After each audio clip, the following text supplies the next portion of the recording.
문재인 정부의 경제, 지금 현재 집권 절반 정도를 채워가고 있는데, 문재인 정부의 경제 점수 과연 몇 점이나 줄 수 있느냐. 지금 현재 문재인 정부의 지지율은 거의 40% 중반 초반대를 달리고 있고, 부정평가가 앞선 여론조사가 좀 많이 나오고 있죠. 경제 점수에 대해서 우리 국민들이나 언론, 정치계, 학계에서 좀 후한 점수는 안 주고 있습니다. 낮은 점수를 주고 있는데, 좀 꼼꼼하게 따져보겠습니다. 지금 현재 문재인 정부가 올바른 방향으로 나아가고 있느냐? 왜 경제 성과가 아직까지 더디게 나오고 있느냐? 문재인 정부, 우리나라가 이제 전 세계적으로는 경제가 잘 돌아가고 있는데, 우리나라만 경제 독감에 걸렸다면 이것은 당연히 문재인 정부가 채찍을 맞아야 됩니다. 벌을 받아야 되는데, 지금 현재 전 세계적으로 돌아가고 있는 상황들 딱 한 가지만 보면 주식시장을 보면 되죠. 미국도 주식시장이 폭락, 중국 폭락, 그리고 일본도 폭락, 우리나라도 폭락. 이런 상황 속에서 전 세계적으로 경제 불황, 경제 독감에 걸려 있습니다. 차이나 같은 경우에도 차이나 쇼크라는 말을 쓰면서 기업에서 인원을 감축하기 시작했고, 자동차 생산 뒷걸음질 쳤죠. 스마트폰 생산 뒷걸음질 쳤죠. 거기다가 지금 반도체 가격 인하 압박을 받고 있습니다. 왜냐하면 스마트폰이 출하가 낮아지는데 당연히 이제 반도체 가격은 떨어지겠죠, 조금. 그리고 미국 같은 경우에도 지금 자동차 생산이 뒷걸음질 치고 있고, 모든 경제 지표들이 조금 안 좋다 보니까 이제 파월 의장도 어느 정도 이제 연준의 기준금리 인상 속도를 좀 조절하겠다는 이제 발언을 하면서, 일본도 이제 엔고라든지 여러 가지 경제 여건들이 나빠지고 있는데, 이런 가운데서 문재인 정부의 경제 정책들이 성과도 보기 전에 무조건 질타만 해야 되는 것이냐. 전 세계가 독감에 걸렸다 이거예요. 경제 독감. 이런 부분에 대해서는 문재인 정부의 이제 정책들이 방향을 올바로 설정하고 있느냐. 나만 안 좋은 게 아닌데, 다 이제 식중독에 걸려 있는데, 내 식습관이나 내 생활 태도만 이제 문제점을 지적하고 내 자아 비판을 해서는 안 된다는 거죠.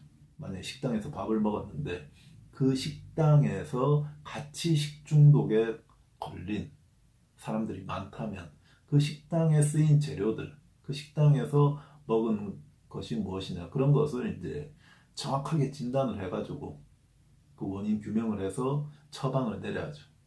그렇기 때문에 지금 전 세계적으로 이런 경제 독감, 경제 식중독에 걸려 있을 때는 처방을 올바로 내려야 된다. 가장 큰 부분은 미국의 이 미중 무역 전쟁, 이런 부분이 너무 과했다. 그래서 빨리 수습을 해야 된다. 그리고 파월 의장이 너무 급하게 기준금리를 인상하다 보니까 이 속도 조절 어느 정도 해야 된다는 거죠. 그래서 이런 부분들이 좀 개선되고 하면 경제는 조금 더 소비가 살아날 것이고, 미중 무역 전쟁이 마무리 매듭을 지으면 중국의 소비가 살아나고, 그리고 중국의 생산성이 살아나고, 그렇다 보면 이제 활기를 조금씩 되찾을 거다. 우리나라 같은 경우에는 중국이나 미국의 이제 수출로 먹고 사는 나라이기 때문에 이런 의존도가 아직까지는 조금 높죠. 물론 이제 우리나라도 해야 될 부분이 있습니다. 북한과의 이 교류 협력이 조금 더 속도가 붙고 이런 증진이 되다 보면 분명히 우리나라의 내수는 그 파이가 커지면서 굉장히 활발한 시장이 열릴 거라는 거죠. 우리나라 국민들이 북한에 자유롭게 여행할 수 있고, 북한에서도 평화의 시대가 좀 찾아오면 이 내수 경기가 분명히 살아날 거다. 북한 사람들이 먹고 살기 좀 좋아지고 중산층들이 늘어나면 분명히 한국의 이 드라마에서 자주 보는 제품들의 이런 소비가 늘어나겠죠. 그런 부분들이 기다리고 있기 때문에 이 문재인 정부의 현재 뭐 저소득계층을 위한 이제 소득 주도 성장, 최저임금 인상 이런 부분들이라든지 무주택자 그리고 이제 불우한 청소년들을 위한 이제 주거 개선 문제, 노령 임금을 좀 더 주는 문제. 뭐 언뜻 보기에는 너무 복지 정책에만 돈 쓰는 거 아니냐, 돈 들어갈 일, 뭐 세금만 늘어날 것이다 이렇게 볼 수 있지만 사실은 이명박 정부에서 그 4대강 때문에 22조라는 큰 거액의 돈을 쓰면서 우리에게 안긴 거라고는 진짜 녹조라떼 뿐이다 이런 허망한 결과가 나왔는데, 이런 부분에 토건 사업에 이제는 목매이지 말고 뭔가 이루어내야 된다, 뭔가 내 이름으로 뭔가 토건 사업을 통해서 내 이름을 후손에 알리고 싶은 그런 이제 좀 과거지향적인 그런 정책들을 이제는 폐기 처분하고 국민들이 정말 저소득계층들이 먹고 사는 그런 복지 이런 부분이 개선이 되면 그런 부분들에 힘을 쓰고 있는 문재인 정부의 정책들은 분명히 방향성은 저는 옳은 방향이라고 생각합니다. 우리나라의 이제 환경 이런 토지들을 개간하고 땅을 막 갈아엎고 강바닥을 막 파고 이런 것은 더 이상 해서는 안 되죠. 정말 이제 몇몇 이 부자들, 몇몇 건설업자에게만 배를 불리는 그런 사람들에게 배를 불려봐야 그런 사람들이 국내 돈을 안 쓴다는 거예요.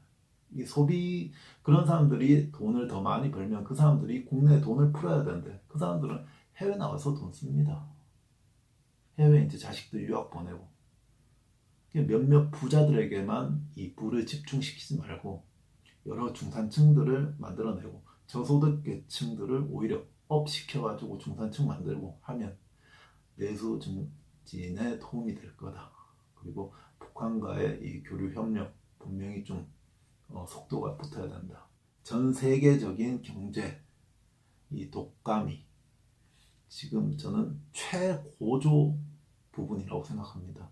주식시장이 앞으로 이제 시간이 걸리겠지만, 침체된 시장이 될지는 모르지만 시간은 걸리지만 저 PER 밴드 이런 선에서 보면 가장 낮은 부분에 있기 때문에 분명히 좋아질 거다는 거죠.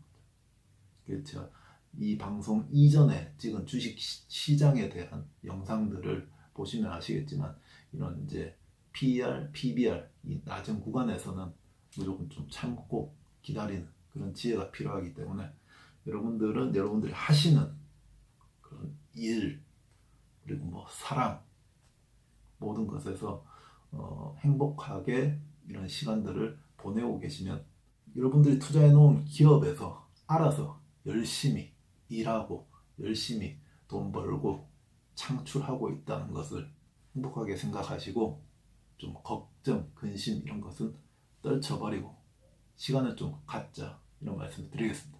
감사합니다.